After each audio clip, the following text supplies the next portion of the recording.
দেখেন দিন কত সুন্দর আকাশ।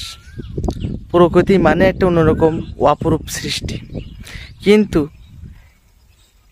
এই যে দেখেন ধান সেদ্ধ করেছি, অনেক ঝড়ঝাপটার মধ্য দিয়ে ধানগুলো যাই বাড়ি নিয়ে আসলাম। নিয়ে আসার পরে সারা বছর খেতে হবে, সেজন্য আমাদের এই ধান সেদ্ধ করলাম। যেহেতু সারা বছর খেতে হবে, 365 দিন খেতে হবে।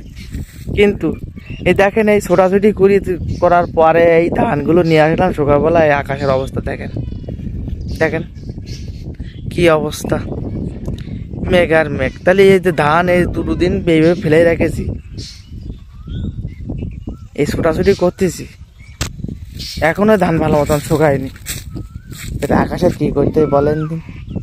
একটু ছাও একটু হবে, আমাদের একটু সুযোগ দেবে, কিন্তু তা নাই। একঘেয়েই আজ 3-4 দিন ধরে সমান বৃষ্টি হচ্ছে। দেখেন কি অবস্থা।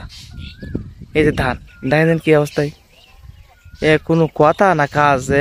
কে থেকে অবস্থায় কি করতে বলেন, মেঘ আর মেঘ। মনে হয় এক্ষুনি বাড়ির গার পরে এসে পড়িস। এই দেখেন ওই দেখেন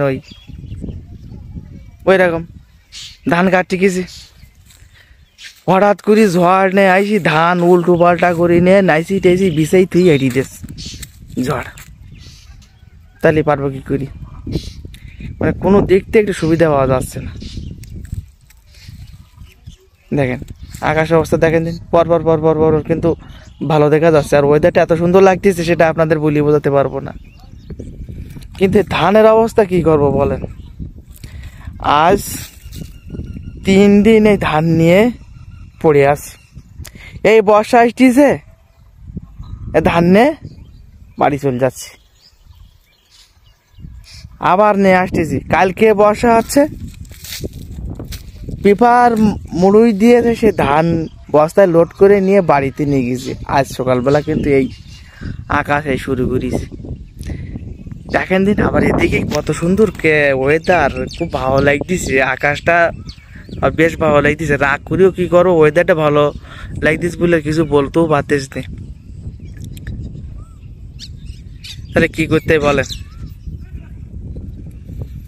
তবে কি আর করার, মনের কষ্ট মনে রেখি এই দেখি আকাশের বলার কিছু নেই। মেঘ জমেছে, বর্ষা হচ্ছে, হবে, ওর জিনিস ওর কাজও করতে দিতে হবে। কিন্তু আমাদের একটু সময় দিলে আমরা খুবই আনন্দিত বা খুশি হতাম। যেহেতু ওই ধান নিয়ে 3 দিন পড়ে আছি, ক্লান্ত হয়ে যাচ্ছি, মাঠে এক প্রকার জলও বেঁধে গেছে।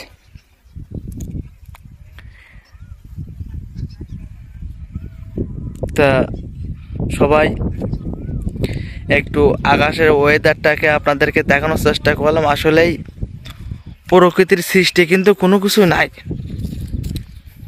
প্রকৃতি কিন্তু অপরূপ সৃষ্টি। সেই অপরূপ লীলার আমরা বইতে পড়েছি।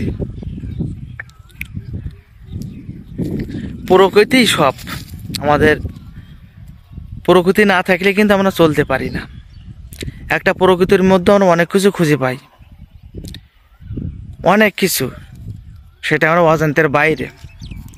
প্রকৃতি না থাকলে আমরা চলতে পারি না। প্রকৃতি আমাদের জীবন, প্রকৃতি আমাদের শ্বাস প্রশ্বাস। আসলেই এর ভিতরেই কিন্তু আমাদের খারাপ ভালো মন্দ কিন্তু নিয়ে কিন্তু চলতেই হবে। তবে সবাই ভালো থাকেন, সুস্থ থাকেন। আমার ধান তোলার মতন হয়ে গেছে। দেখেন আকাশ একদম কালো করে নিয়ে আসছে। আমি যেদিকে ক্যামেরাটা ধরে রাখছি হচ্ছে দক্ষিণ দিকে, বর্ষা নিশ্চিত হবেই। Tata bye bye. আমি ক্যামেরার সামনে আসতে পারছি না। সবার জন্য শুভকামনা, ভালোবাসা রইল।